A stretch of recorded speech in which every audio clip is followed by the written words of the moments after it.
یہ 1988 کی بات ہے۔ لندن میں ایک پرہجوم پریس کانفرنس میں انگلینڈ کی خاتون وزیر اعظم مس مارگریٹ تھیچر سوالات کے جوابات دے رہی تھیں۔ ایک صحافی نے سوال کیا، میڈم رشین فیڈریشن یعنی روس تو ٹوٹ گیا ہے، اب یقینی نیٹو ختم کر دی جائے گی؟ مس مارگریٹ تھیچر نے جواب دیا، نہیں، اسلام ابھی باقی ہے۔ یہیں سے ابتدا ہوئی مسلمانوں کے خلاف مسلمان ممالک کو کمزور کرنے کی پالیسیاں اور انہیں تباہ کرنے کا عمل شروع ہو گیا، اور اس کی ابتدا عراق تھا اور آخری ٹارگٹ پاکستان اور اس کے ایٹمی اثاثے۔ پھر ساری دنیا نے دیکھا کہ عراق کو برباد کیا گیا، اس پر یہ جھوٹ گھڑ کر کہ اس کے پاس کیمیائی ہتھیار ہیں۔ پھر لیبیا کو تباہ کیا گیا، پھر شام پر چڑھ دوڑے، لیکن پاکستان کو ایسے نہیں گھیرا جا سکتا تھا۔ اس کے لیے 9/11 کا ایک بہت ہی خطرناک ڈرامہ رچایا گیا اور امریکہ اپنے تمام ہواریوں کے ساتھ افغانستان کی سرزمین پر آ بیٹھا، جس کے بعد بڑی ہوشیاری اور حکمت عملی سے پاکستان کو گھیر لیا گیا، اور یہیں سے شروع ہوئی دنیا کی سب سے بڑی خطرناک گوریلا جنگ۔ اس جنگ میں ہماری سیاسی قیادت نے نہایت ہی بھیانک کردار ادا کیا۔ بلیک واٹر کے دہشت گردوں کو امریکہ سے اور دبئی سے براہ راست ویزے جاری کیے گئے۔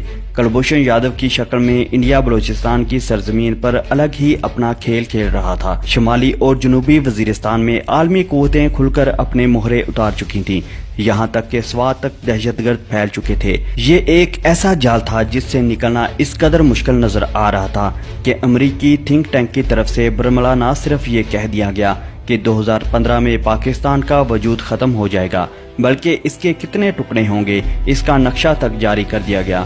حالات اس سے بھی کہیں آگے جا چکے تھے۔ یہی وجہ ہے کہ اس وقت کے army chief general Raheel Sharif نے اپنے بیانیے میں کہا کہ اصل خطرہ انڈیا نہیں بلکہ دہشت گرد ہیں۔ انہی خطرناک حالات میں ہی انڈیا نے کولڈ سٹارٹ جیسے منصوبے پر کام کرنا شروع کر دیا، یہاں تک کہ انڈیا نے اس مشن میں استعمال ہونے والے جدید ہتھیار بھی خرید لیے اور بھارتی فوجیوں کو پوری طرح سے حملے کے لیے تیار کیا جا چکا تھا۔ ان حالات میں ہماری امیدوں کے محور پاکستان آرمی، انٹیلیجنس ایجنسیز اور پاکستان کی سلامتی کے تمام ادارے ان حالات پر نہ صرف گہری نظر رکھے ہوئے تھے بلکہ اپنے مہرے بڑی احتیاط کے ساتھ آگے بڑھا رہے تھے۔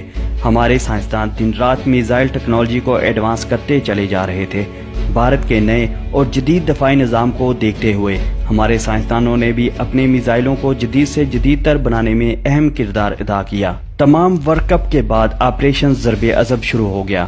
مجاہدین اسلام پاکستان آرمی ان خارجی کتوں اور غیر ملکی طاقتوں کی کٹ پتلیوں پر قہر بن کر ٹوٹ پڑی۔ پھر چشمے فلک نے دیکھا کہ وہ دہشت گرد جو ساری دنیا کو بھگا بھگا کر مار رہے تھے، پاکستان کے شیر دل جوان ان کو بھگا بھگا کر موت کی وادیوں میں بھیج رہے تھے۔